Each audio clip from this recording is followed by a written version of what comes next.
Bapak umurnya berapa, Pak? Oh, puji Tuhan, puji Tuhan. Kelihatan kok dari mukanya. Bagaimana di dalam buku ini dijelaskan caranya supaya bisa bahagia. Intinya nanti kita akan berbicara tentang kasih. Dalam hidup sehari-hari di dunia, apa yang orang cari? Yang orang cari itu bisa dikelompokkan jadi 4. Apa aja? 1, uang. Kedua, kenikmatan. Ketiga, kuasa. Keempat, nama baik. Ya, supaya orang bisa bahagia, dunia mengajarkan kita harus punya 4 hal ini. 4 hal ini, ya. Nah, sekarang pertanyaannya, apakah 4 hal ini adalah hal yang baik?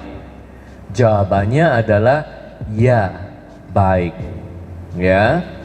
Karena sehari-hari tentu kita perlu uang. Uang bukan segalanya, tapi segala sesuatu perlu uang. Sakit juga perlu uang. Makanya susah sekali kalau kita lihat orang yang gak punya uang, ya. Udah dalam posisi susah, posisi sakit, gak punya uang lagi. Gimana mau masuk rumah sakit? Sangat sulit, sangat menderita. Makanya kita perlu selalu berusaha menata hidup kita supaya ada uang. Sedikit demi sedikit ditabung. Perlu bekerja, perlu hemat.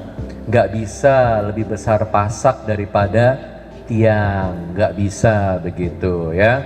Tetapi harus ingat bahwa uang juga bukan segalanya, harta juga bukan segalanya. Makanya kita melihat ada satu penelitian yang mengatakan bahwa kalau orang supaya bisa bahagia, dia perlu punya cukup. Perlu punya cukup supaya kebutuhan-kebutuhan dasarnya terpenuhi. Tapi ada banyak orang yang sudah punya banyak tetapi tidak bahagia. Kenapa ada banyak orang yang punya banyak tetapi tidak bahagia? Kenapa? Karena kebutuhannya lebih banyak.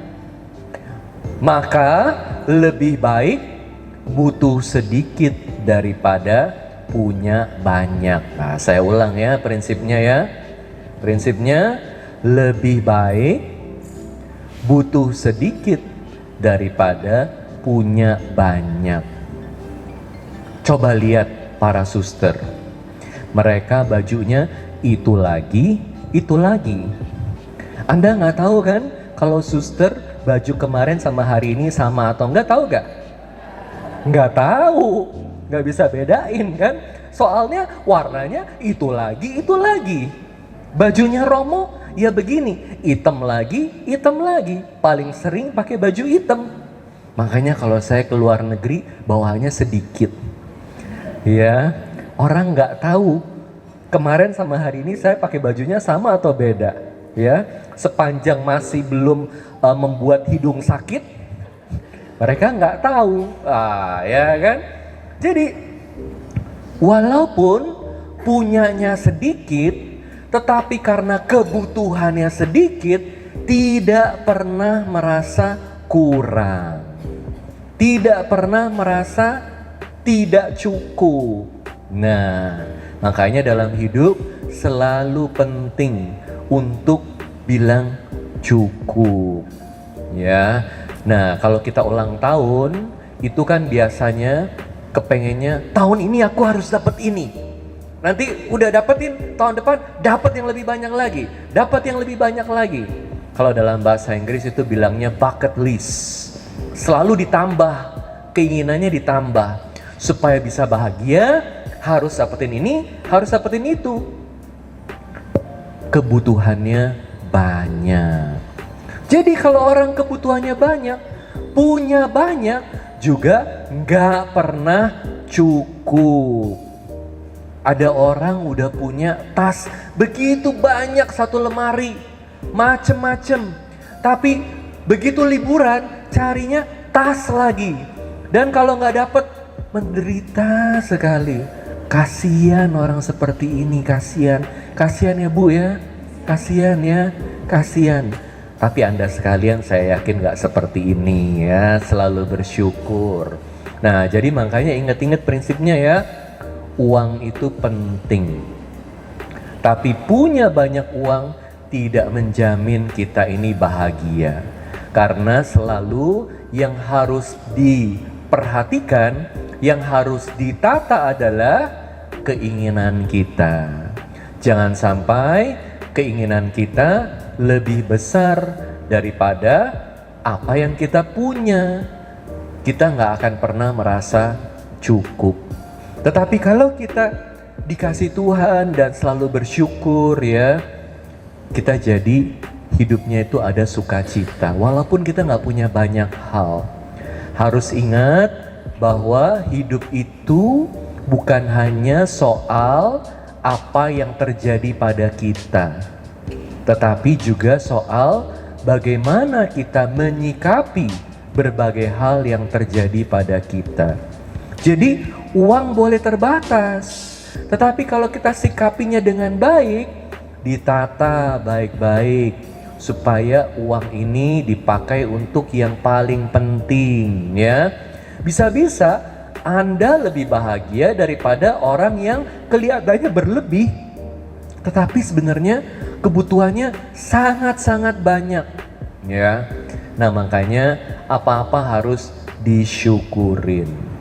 Nah jadi permasalahan kalau orang itu selalu didorong oleh berbagai kebutuhannya. Kejar ini, kejar itu, kejar ini, kejar itu.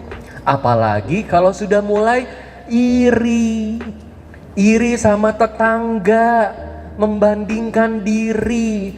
Kenapa kok tetanggaku bisa punya ini, punya itu sementara aku enggak?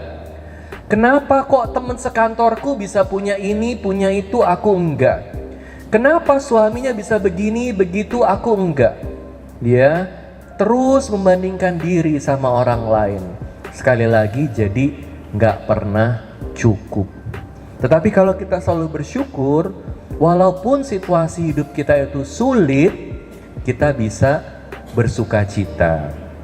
Berapa minggu yang lalu saya itu baru dari Italia. Waktu itu Paus masih hidup ya. Jadi saya ke Italia bukan karena mau mengunjungi tirakatannya Paus, bukan. Waktu itu saya ada acara di Italia. Terus saya tinggal di satu hotel. Kebetulan kepala restorannya itu di hotel itu dia ngobrol sama saya. Tadinya dalam bahasa Inggris. Tapi kemudian saya ngomong dalam bahasa Itali, dia jadi senang sekali. Dan sesudah berapa hari dia tanya sama saya, kok kamu bisa ngomong bahasa Itali? Saya bilang, iya saya Romo, saya tugas di Itali, waktu itu belajar di Roma 4 tahun. Wah dia jadi senang, oh ternyata ini Romo, jadi bisa ngomong bahasa Itali. Jadi dia akrab sama saya. Nah setiap kali saya masuk ke ruangan itu, dia selalu senyumnya dari ujung ke ujung. Dan ngomong bahasa Italia, menyapa, begitu ramah, begitu baik. Sampai di hari terakhir, pas saya mau pulang, saya bilang sama dia, cowok ya ini ya, umur sekitar 40-an. Kok kamu sukacita sekali sih setiap hari? Kamu selalu melayani yang terbaik, selalu senyum, selalu ramah, luar biasa kamu. Beda kan kalau orang ada sukacitanya kan? Ya kita bisa rasain begitu ya. Jadi saya bilang kamu penuh dengan sukacita. Lalu dia bilang apa kepada saya? Romo, saya setiap hari itu harus sukacita. Saya memilih untuk bersukacita. Karena apa? Karena di rumah saya punya anak yang sakit Down syndrome. Dia anaknya udah umur lebih dari umur berapa belas tahun. Jadi kalau saya pulang ke rumah, dia sangat sayang sama saya, tapi seringkali ada tantrumnya. Dan kalau dia udah tantrum begitu, aduh susah sekali hati saya. Jadi Romo, Kalau saya tidak memilih untuk menjalani hidup dengan sukacita, kalau saya tidak memilih untuk menjalani hidup dengan syukur, saya bisa gila. Makanya saya selalu melihat hidup saya itu bukan dari sisi setengah kosong. Dia bisa lihat itu dengan sangat mudah dari setengah kosong, karena kenapa kok Tuhan kasih anak tapi anaknya Down syndrome? Jadi akan selalu tergantung dari dia kan? Gimana dia bisa ngarepin anaknya akan jaga dia di hari tuanya? Bisa gak?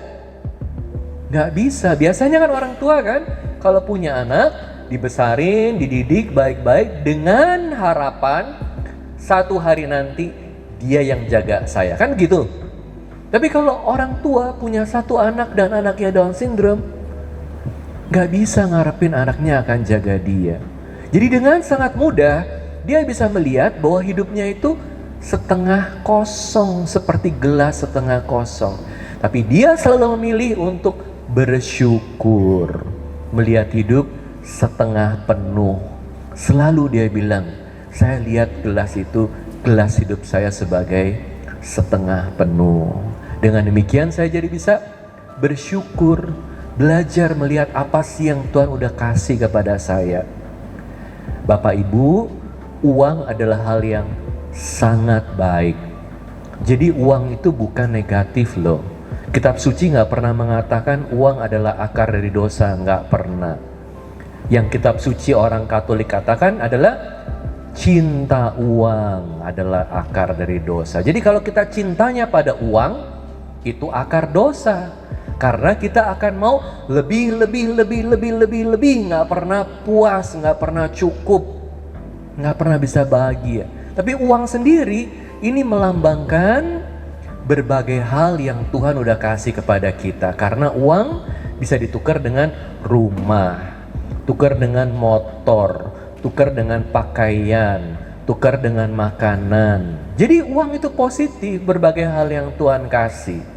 Tetapi kalau kita tidak pernah bersyukur, gak pernah merasa cukup, gak akan bahagia. Nah makanya uang boleh dicari, tapi jangan itu yang menjadi nomor satu dalam hidup kita. Karena uang tidak menjamin kebahagiaan. Nah lihat ya, jadi positif tetapi bukan yang paling penting. Sepanjang bisa ditata, bisa cukup, puji Tuhan.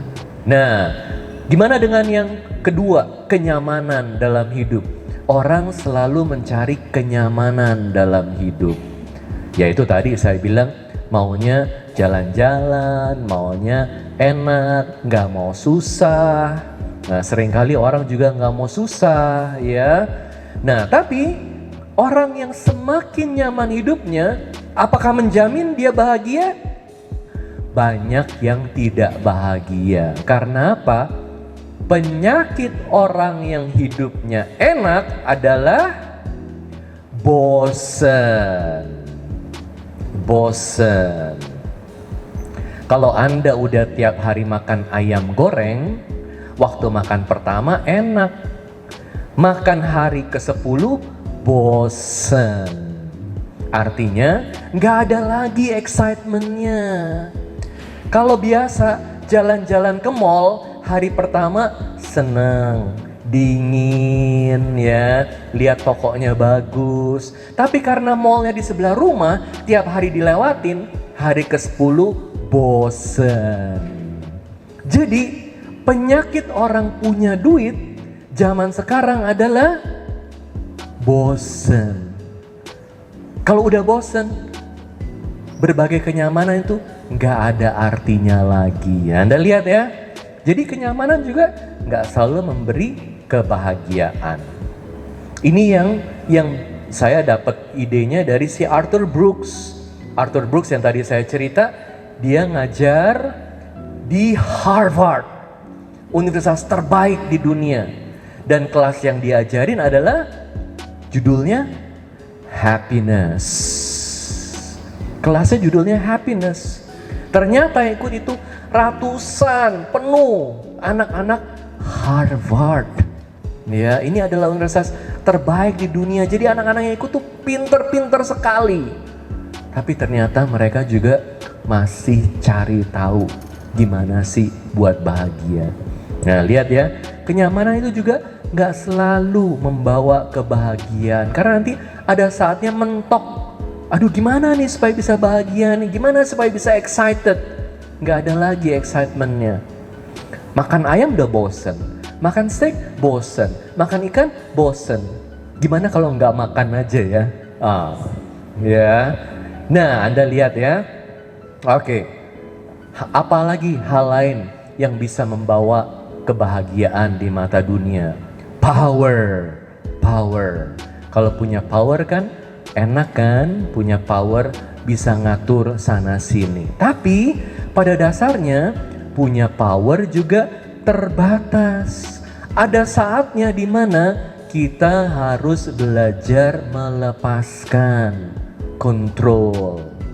Nah, zaman sekarang orang sering bilang ada yang namanya post power syndrome. Artinya apa post power syndrome? Udah kebiasaan ngontrol, udah kebiasaan didengar, udah kebiasaan diikutin. Kalau harus lepasin powernya itu sangat menderita. Coba lihat orang-orang yang punya power. Seringkali karena nggak bisa menggunakan powernya dengan baik, yang ada adalah ngontrol terus, nggak mau dengerin orang, ya. Pokoknya aku yang jadi harus paling hebat. Begitu powernya udah turun, dia akan semakin kerja keras, workaholic. Kenapa workaholic? Karena waktu masih muda, aku bisa naik posisinya karena aku kerja keras, jadi naik terus. Jadi semakin ada umur, udah umur 50, udah umur 60, masih kerja terus, digas terus. Sayangnya badannya udah gak bisa ngikutin. Sayangnya otaknya udah gak bisa ngikutin. Tapi karena sudah terbiasa punya power, gak pernah sadar diri. Makanya seringkali yang jadi masalah dalam organisasi itu tidak ada regenerasi. Kenapa? Karena yang di atas itu takut. Bawahanku itu harus jadi hebat. Aku seneng kalau punya bawahan hebat, tetapi dia tidak boleh lebih hebat dari aku. Jadi begitu udah lihat nih orang bisa jadi lebih hebat dari aku, mulai dibatasin ya. Kalau bisa dipindahin. Karena dalam satu divisi tidak boleh ada dua matahari. Aku yang berkuasa, termasuk di rumah. Gimana kalau anak-anak udah mulai tambah besar? Bapaknya udah gak bisa ngatur terus. Mamanya gak bisa ngatur terus. Tapi anak-anak kan juga gak mau diatur. Apalagi kalau pendekatan di rumah adalah pendekatan power. Ada banyak orang tua yang pendekatannya di rumah adalah pendekatan power. Kalau kamu gak ikutin mama, mama gak kasih uang jajan. Kalau kamu gak ikutin mama, mama gak kasih permen. Dari masih kecil begitu. Sekarang kalau kamu gak ikutin mama, mama gak kasih permen. Memang gua pikirin, gua bisa beli sendiri, lebih enak, udah dapat gaji. Mana mau ikutin mama, mana mau ikutin papa. Itu kalau pendekatannya power. Ya, sama dengan di perusahaan. Semakin pendekatannya power, semakin ada umur ketakutan kehilangan power. Itu yang disebut dengan post power syndrome. Dan post power syndrome, orang-orang yang mengalami post power syndrome itu, saya bilang ini ya, sangat menderita.